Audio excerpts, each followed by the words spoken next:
Hello guys, welcome back to A V couple vlogs. എൻ്റെ പേര് ആര്യ. ഞാൻ ഇന്ന് നിങ്ങളോട് പറയാൻ പോകുന്നത് നമ്മൾ നേഴ്സിംഗ് കഴിഞ്ഞിട്ട് ഖത്തറിലോട്ട് വരാൻ വേണ്ടി പോകുന്നവർക്കുള്ള പ്രോസസ്സിങ്ങിനെ പറ്റിയാണ്, എന്തൊക്കെ ചെയ്യണം എന്നതിനെ പറ്റിയാണ്. അപ്പോൾ നമുക്ക് നേഴ്സിംഗ് കഴിയുന്ന ഒരാൾ നേഴ്സിംഗ് കംപ്ലീറ്റ് ചെയ്തിരിക്കണം. അതുകൂടാതെ 2 വർഷത്തെ എക്സ്പീരിയൻസ് വേണം. നാട്ടിൽ 2 വർഷം നിന്ന് അതിൻ്റെ എക്സ്പീരിയൻസ് സർട്ടിഫിക്കറ്റ് മേടിച്ച ഒരാളായിരിക്കണം. നമുക്ക് 2 വർഷത്തെ എക്സ്പീരിയൻസ് മസ്റ്റാണ്. കാരണം എന്താണെന്ന് വെച്ചാൽ നമുക്ക് പ്രോസസ്സിൽ ഫസ്റ്റ് ഇമ്പോർട്ടൻ്റ് ആണ് ഡേറ്റ ഫ്ലോ.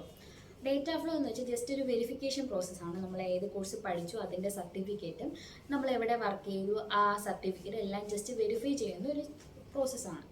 നമ്മളിപ്പോൾ നിങ്ങൾ 2 വർഷം വർക്ക് ചെയ്തു, പക്ഷേ നിങ്ങൾക്ക് എക്സ്പീരിയൻസ് ലെറ്റർ കിട്ടിയില്ല എങ്കിൽ നമുക്ക് സ്കിൽ വർക്കിംഗ് ആയാലും മതിയായിരിക്കും ഈ ഡേറ്റ ഫ്ലോ പ്രോസസ്സ് ചെയ്യാൻ വേണ്ടി.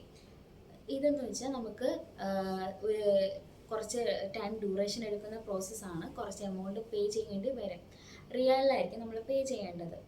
ഖത്തർ റിയാലിലായിരിക്കും. പിന്നെ എന്താണെന്ന് വെച്ചാൽ നമുക്ക് ഇൻ്റർനാഷണൽ ക്രെഡിറ്റ് കാർഡ് ഇതിനു വേണ്ടി ആവശ്യം വന്നേക്കാം. നിങ്ങൾക്ക് വേണമെങ്കിൽ 2 വഴിയുണ്ട്. ഒന്നിൽ നിങ്ങൾക്ക് നിങ്ങളായിട്ട് വെബ്സൈറ്റ് ത്രൂ അപ്ലൈ ചെയ്യാം, അല്ലെങ്കിൽ ഏജൻസിനെ അപ്രോച്ച് ചെയ്യാം. ഏജൻസിനെ അപ്രോച്ച് ചെയ്യുമ്പോൾ എനിക്ക് പറയാനുള്ളതെന്ന് വെച്ചാൽ നമ്മളെല്ലാവരെയും കോൺടാക്ട് ചെയ്യുക. അവിടെ പ്രൈസ് എങ്ങനെയാണ്, എത്ര എമൗണ്ട് ആവും, പിന്നെ എന്തൊക്കെ ഡോക്യുമെൻറ്റ്സ് വേണം എല്ലാം ചോദിച്ച് മനസ്സിലാക്കി നിങ്ങൾക്ക് ഓക്കെ ഇത് കുഴപ്പമില്ല എന്ന് തോന്നുന്ന ഏജൻസിനെ മാത്രം അപ്രോച്ച് ചെയ്യാൻ വേണ്ടി ശ്രമിക്കുക. പിന്നെ അടുത്ത സ്റ്റെപ്പ് എന്ന് വെച്ചാൽ എക്സാമാണ്. പോമെട്രിക് എക്സാം എന്തായാലും വേണം. നിങ്ങളിപ്പം നമുക്ക് എന്താ ചെയ്യാമെന്ന് വെച്ചാൽ നമുക്ക് ഡേറ്റ ഫ്ലോയിന് മുന്നേ നമുക്ക് എക്സാം എഴുതാം. എക്സാമിന് 3 വർഷത്തെ വാലിഡിറ്റി ഉണ്ട്. വേണമെങ്കിൽ നമുക്ക് ഫസ്റ്റ് എക്സാം നോക്കാം, പിന്നെ ഡേറ്റ ഫ്ലോ അത് കഴിഞ്ഞിട്ട് ചെയ്യാം. അല്ലെങ്കിൽ ഡേറ്റ ഫ്ലോ കഴിഞ്ഞിട്ട് എക്സാം എടുക്കുകയും ചെയ്യാം. എക്സാം എടുക്കാൻ വേണ്ടി നമുക്ക് ആകെ വേണ്ടതെന്ന് വെച്ചാൽ ഒറിജിനൽ പാസ്പോർട്ട് മാത്രമാണ്. അതുകൊണ്ട് തന്നെ നമുക്ക് പാസ്പോർട്ടുള്ള ഏതൊരു വ്യക്തിക്കും ഏതൊരു നേഴ്സിനും എക്സാം ഡേറ്റ് എടുക്കാവുന്നതാണ്. എക്സാം ഡേറ്റ് നമുക്ക് വേണമെങ്കിൽ പോമെട്രിക് എക്സാം ആ സൈറ്റ് വഴി നമുക്ക് ഡേറ്റ് എടുക്കാം, അല്ലെങ്കിൽ ഏജൻസി കൊടുത്ത് നമുക്ക് ഡേറ്റ് എടുക്കാവുന്നതാണ്. എക്സാമിനെ പറ്റിയാണെങ്കിൽ അതൊരു 3 മണിക്കൂർ ഡ്യൂറേഷൻ ഉണ്ട്. എക്സാം 150 ക്വസ്റ്റ്യൻസ് ആണുള്ളത്. നമ്മൾ 4 വർഷം പഠിച്ച ആ സബ്ജക്റ്റിൽ മിക്ക ക്വസ്റ്റ്യൻ മിക്ക സബ്ജക്റ്റും നമുക്ക് ഈ ക്വസ്റ്റ്യൻസിൽ വരാൻ ചാൻസ് ഉണ്ട്. അപ്പം 4 വർഷം നമ്മൾ പഠിച്ച എല്ലാ സബ്ജക്റ്റും കൂടുതൽ ഇമ്പോർട്ടൻസ് കൊടുത്ത് നല്ലപോലെ പഠിച്ചിട്ട് എഴുതുക. കുറച്ച് പാടാണ്, പക്ഷെ പഠിച്ചാൽ കിട്ടാവുന്നതേ ഉള്ളൂ. പിന്നെ എന്താ പറയാന്ന് വെച്ചാൽ എനിക്ക് വന്നതെന്ന് വെച്ചാൽ ഫണ്ടമെൻ്റൽസിൽ നിന്ന് വന്നു, കമ്മ്യൂണിറ്റിയിൽ നിന്ന് വന്നു, മെറ്റേണിറ്റി ആൻഡ് ചൈൽഡ് ഹെൽത്തിൽ നിന്ന് വന്നായിരുന്നു, മാനേജ്മെൻറ്റ്, ലീഡർഷിപ്പ്, എല്ലാ പോർഷൻസിൽ നിന്നും എല്ലാ സബ്ജക്റ്റിൽ നിന്നും എനിക്ക് വന്നായിരുന്നു. അതുകൊണ്ടാണ് പറയുന്നത് കുറച്ച് പാടാണ്, പക്ഷേ നന്നായിട്ട് പഠിക്കുവാണ് എങ്കിൽ നമുക്ക് കിട്ടാവുന്നതേ ഉള്ളൂ. നിങ്ങൾക്ക് വേണമെങ്കിൽ നിങ്ങൾ കോൺഫിഡൻ്റ് ആണ് എങ്കിൽ നിങ്ങൾക്ക് പോയി എക്സാം എഴുതാൻ കേട്ടോ. അല്ല എങ്കിൽ നിങ്ങൾ ഒന്നുകിൽ ഓൺലൈൻ ക്ലാസ്സോ ഓഫ്ലൈൻ ക്രാഷ് കോഴ്സോ അറ്റൻഡ് ചെയ്തിട്ട് അടുത്ത ദിവസങ്ങളിൽ പോയി എക്സാം ഡേറ്റ് എടുത്ത് വെച്ച് എക്സാം എഴുതാം. ഒരു പ്ലാനിങ് വേണം. നിങ്ങൾ ക്ലാസ് അറ്റൻഡ് ചെയ്യുവാണ് എങ്കിൽ ഓഫ്ലൈൻ ക്രാഷ് കോഴ്സ് കഴിഞ്ഞിട്ട് 1-2 ദിവസം കഴിഞ്ഞിട്ട് എക്സാം ഡേറ്റ് എടുക്കാൻ വേണ്ടി ജസ്റ്റ് ഒന്ന് പ്ലാൻ ചെയ്തിട്ട് പോയി എക്സാം എഴുതുക. പിന്നെ നമുക്ക് സെൻറ്റേഴ്സ് ഉള്ളതെന്ന് വെച്ചാൽ നമുക്ക് കേരളത്തിൽ ട്രിവാൻഡ്രം ഉണ്ട്, അല്ലെങ്കിൽ ബാംഗ്ലൂർ, ചെന്നൈ, അങ്ങനെ കുറച്ച് സെൻറ്റേഴ്സ് ഉണ്ട്. നമുക്ക് കുറച്ച് അടുത്തത് ട്രിവാൻഡ്രം ആണ്. നിങ്ങളെപ്പോഴും കുറച്ച് അടുത്ത സെൻറ്റേഴ്സ് നിങ്ങളിപ്പം ബാംഗ്ലൂർ ആണെങ്കിൽ ഓക്കെ ബാംഗ്ലൂർ എടുക്കുക, ചെന്നൈ ആണെങ്കിൽ ഓക്കെ ചെന്നൈ എടുക്കുക. കേരളത്തിനകത്തുള്ളവരാണെങ്കിൽ ട്രിവാൻഡ്രം, നിങ്ങൾ അടുത്തുള്ള ലൊക്കാലിറ്റീസ് ചൂസ് ചെയ്യുക. കാരണം എന്താണെന്ന് വെച്ചാൽ ട്രാവലിംഗ്, നമ്മുടെ ഫുഡ്, നമ്മളെ ഹെൽത്ത്, നമ്മളെ മെൻ്റൽ എല്ലാം നമുക്ക് എക്സാമിന് ഇമ്പോർട്ടൻസ് ആണ്. നല്ലപോലെ ഫുഡൊക്കെ കഴിച്ച് നമ്മൾ ഓക്കെ ആയിട്ട് പോയി എക്സാം എഴുതാൻ ശ്രദ്ധിക്കാം. പിന്നെ എന്താണെന്ന് വെച്ചാൽ എക്സാം കഴിഞ്ഞിട്ട് അപ്പോൾ തന്നെ നമുക്ക് റിസൾട്ട് അറിയാൻ പറ്റും കേട്ടോ.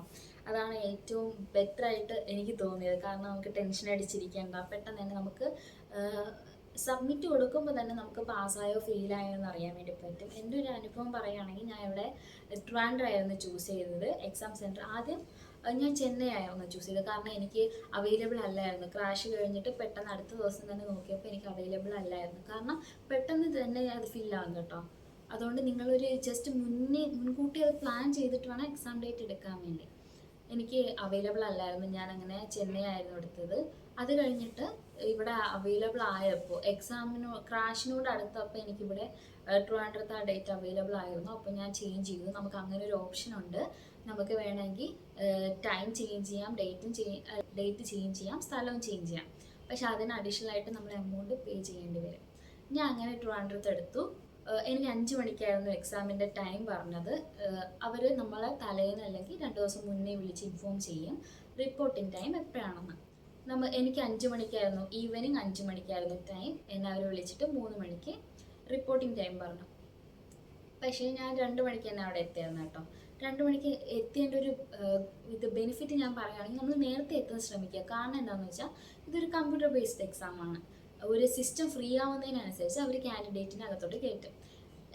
ഞാൻ ഫസ്റ്റ് പോയപ്പോൾ അവർ അകത്തോട്ട് കയറി. അത് കഴിഞ്ഞ് ഞാൻ ഫസ്റ്റ് കണ്ടത് രണ്ടുപേരൊന്ന് കരയുന്നതാണ്. കാരണം അത്രയ്ക്ക് ടഫാണ് നമ്മളെ എക്സാം.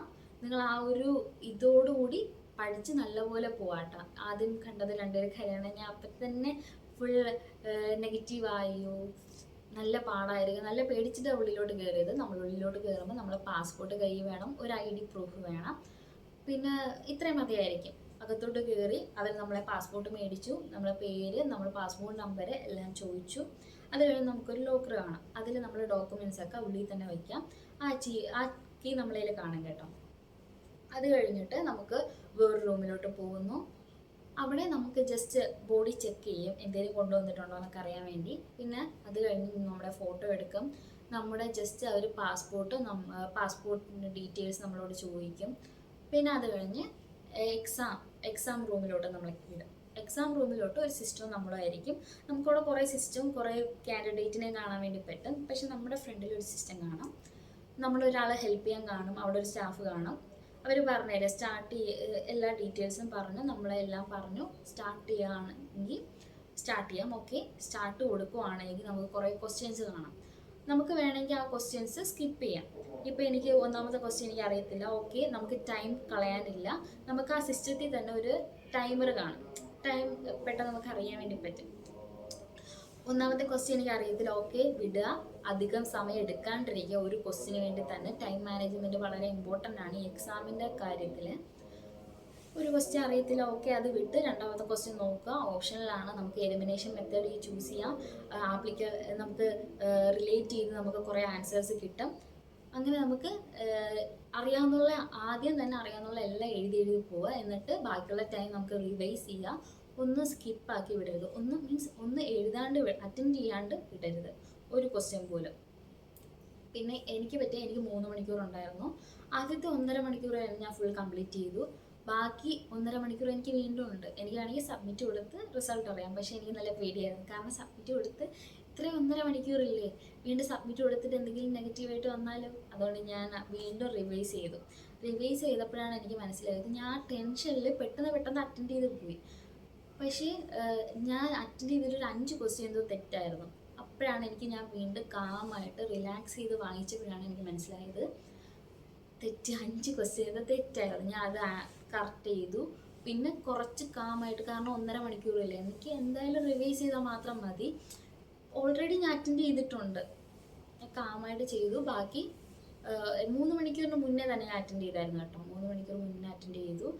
ഹെൽപ്പിന് ആളെ വിളിച്ചു. അപ്പം എൻട്രി കൊടുത്തു, സബ്മിറ്റ് കൊടുത്തപ്പോൾ തന്നെ എനിക്ക് റിസൾട്ട് വന്നു, പാസ്സായെന്ന് റിസൾട്ട് വന്നു. പിന്നെ അത് കഴിഞ്ഞ് വേറെ ഒന്നുമില്ല കേട്ടോ. ഇത്രയുള്ള എക്സാം. കുഴപ്പമില്ല, കുറച്ച് ടഫാണ്, പക്ഷെ പഠിച്ചാൽ കിട്ടാവുന്നതേ ഉള്ളൂ. പിന്നെ 3 വർഷമാണ് ഇതിൻ്റെ വാലിഡിറ്റി. നമുക്ക് വേണമെങ്കിൽ എക്സാം മുൻകൂട്ടി എഴുതിയിട്ട് നമുക്ക് നാട്ടിൽ നിന്ന് ബാക്കി പ്രോസസ്സിങ് കഴിഞ്ഞിട്ട് നമുക്ക് ഇങ്ങോട്ട് വരാം. അല്ലെങ്കിൽ 3 വർഷം ഉണ്ടല്ലോ, നമുക്ക് എല്ലാ എക്സ്പീരിയൻസും കഴിഞ്ഞ് ബാക്കി പ്രോസസ്സ് സ്റ്റാർട്ട് ചെയ്യുമ്പോൾ നമുക്ക് എക്സാം എഴുതാം. അത് നിങ്ങളുടെ ചോയ്സാണ് കേട്ടോ. അത് കഴിഞ്ഞ് അറ്റസ്റ്റേഷനിൽ വരുന്നതെന്ന് വെച്ചാൽ നമുക്ക് നാട്ടിൽ നിന്ന് ചെയ്യേണ്ട HRD അറ്റസ്റ്റേഷൻ ഉണ്ട്, മിനിസ്ട്രി ഓഫ് എക്സ്റ്റേണൽ അഫയേഴ്സ് ഉണ്ട്, പിന്നെ എംബസി അറ്റസ്റ്റേഷൻ ഉണ്ട്, പിന്നെ ഖത്തറിലെ മോർഫ അറ്റസ്റ്റേഷൻ ഉണ്ട്. നമുക്ക് 2 വഴിയാണുള്ളത്. ഒന്നേലും നോർക്ക റൂട്ട്സ് വഴി കൊടുക്കുക. നോർക്ക റൂട്ട്സ് ട്രിവാൻഡ്രത്താണുള്ളത്, ട്രസ്റ്റബിൾ ആണ്, കുറച്ച് എമൗണ്ട് നല്ല കുറവാണ്. നിങ്ങൾ നോർക്ക റൂട്ട്സ് വഴിയാണ് വരുന്നതെങ്കിൽ, അറ്റസ്റ്റേഷൻ ചെയ്യുന്നതെങ്കിൽ നിങ്ങൾ ജസ്റ്റ് വിളിച്ച് ഇൻഫോം ചെയ്യുക ഏതൊക്കെ അറ്റസ്റ്റേഷനാണെന്ന്. ജസ്റ്റ് അവരെ വിളിച്ച് ഇൻഫോം ചെയ്യുക. നിങ്ങൾക്ക് എന്തെങ്കിലും ഡൗട്ട് ഉണ്ടെങ്കിൽ അവിടെ ചോദിക്കാം കേട്ടോ, ഹെൽപ്ഫുള്ളാണ്. പിന്നെ അപ്പോയിൻമെൻറ്റ് എടുത്തിട്ട് മാത്രം പോകാൻ ശ്രദ്ധിക്കാം.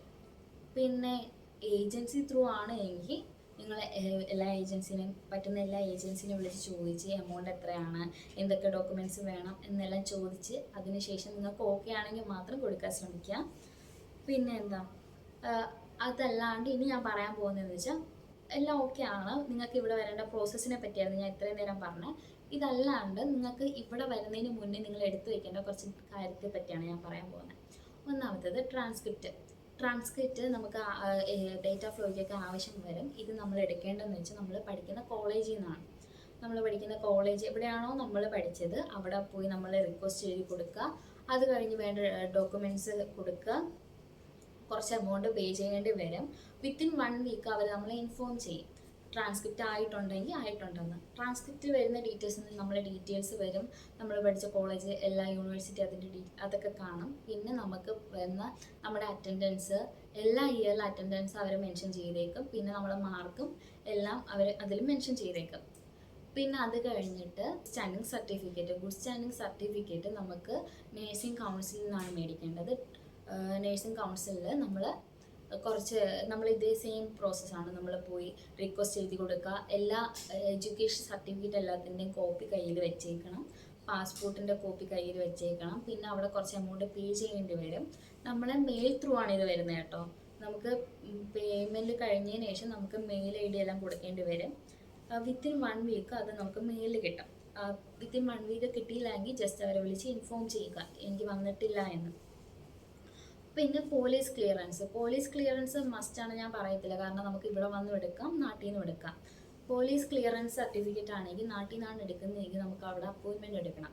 നമ്മൾ എടുക്കുന്ന പാസ്പോർട്ട് ഓഫീസിൽ പോയിട്ടാണ് പോലീസ് ക്ലിയറൻസ് സർട്ടിഫിക്കറ്റ് എടുക്കേണ്ടത്. പാസ്പോർട്ട് ഓഫീസിൽ പോയി നമ്മുടെ ഡോക്യുമെൻറ്റ്സ് എല്ലാം കൊണ്ടുപോവുക, ഒറിജിനൽ പാസ്പോർട്ട് കൊണ്ടുപോവുക. അവിടെ കഴിഞ്ഞ് എല്ലാ പ്രൊസീജിയേഴ്സും കഴിഞ്ഞ് നമുക്ക് വീട്ടിൽ വന്നിട്ട് വിത്തിൻ 1 വീക്ക് നമുക്ക് കിട്ടും കേട്ടോ. അത് കഴിഞ്ഞ് നമുക്ക് വിസയ്ക്ക് അപ്ലൈ ചെയ്ത് നമുക്കിവിടെ എത്താം. പിന്നെ നമുക്ക് ലൈസൻസിങ് പ്രോസസ്സ് ഇവിടെ വന്നിട്ടായിരിക്കും നമുക്ക് ചെയ്യേണ്ടത്. ആദ്യത്തെ നമുക്ക് ലൈസൻസിങ് പ്രോസസ്സിന് നമ്മൾ എവിടെയാണോ ജോലി ചെയ്യുന്നത് ആ ഹോസ്പിറ്റൽ നമ്മളെ ഹെൽപ്പ് ചെയ്യും. ആദ്യത്തെ 6 മാസത്തേക്ക് നമുക്ക് ടെമ്പററി ലൈസൻസിങ് ആയിരിക്കും. നമുക്കത് ഓൺലൈൻ ത്രൂ അപ്ലൈ ചെയ്യാം. നമ്മൾ അപ്ലൈ ചെയ്യുമ്പോൾ നമ്മുടെ ഹോസ്പിറ്റലിൽ അതിന് അപ്രൂവൽ കൊടുക്കും. അത് കഴിഞ്ഞിട്ട് അവർ വെരിഫൈ ചെയ്തിട്ട് നമുക്ക് ടെമ്പററി ലൈസൻസ് കിട്ടും. 6 മാസത്തിന് ശേഷം നമ്മളെ ഹോസ്പിറ്റലുകാർ പെർമനൻറ്റ് ലൈസൻസിന് നമ്മളെ ഹെൽപ്പ് ചെയ്യും. പിന്നെ ഇത്രയാണ് നമ്മൾ ഖത്തറിലോട്ട് വരുമ്പോൾ എന്തൊക്കെയാണ് ചെയ്യേണ്ടത്. ജസ്റ്റ് ഞാൻ ഒരു ഓറിയൻറ്റേഷനാണ് നിങ്ങൾക്ക് തന്നത്. നിങ്ങൾക്ക് എന്തെങ്കിലും ഡൗട്ട്സോ എന്തെങ്കിലും ഉണ്ടെങ്കിൽ എനിക്ക് മെസ്സേജ് അയയ്ക്കുക. ഡിസ്ക്രിപ്ഷനിൽ ഞങ്ങളുടെ ഇൻസ്റ്റാഗ്രാം പേജ് ഞാൻ പിൻ ചെയ്തേക്കാം. നിങ്ങൾക്ക് എന്തെങ്കിലും ഉണ്ടെങ്കിൽ അത് മെസ്സേജ് അയയ്ക്കുക. ഈ വീഡിയോ ഇഷ്ടപ്പെട്ടിട്ടുണ്ടെങ്കിൽ ലൈക്ക് ചെയ്യുക, ഷെയർ ചെയ്യുക, സബ്സ്ക്രൈബ് ചെയ്യുക. ആദ്യത്തെ വീഡിയോയിൽ നിങ്ങൾ ഞങ്ങൾക്ക് തന്നെ എല്ലാ സപ്പോർട്ട് ഇതിലും പ്രതീക്ഷിക്കുന്നു. വേറെ നല്ലൊരു വീഡിയോ ആയിട്ട് വീണ്ടും വരാം.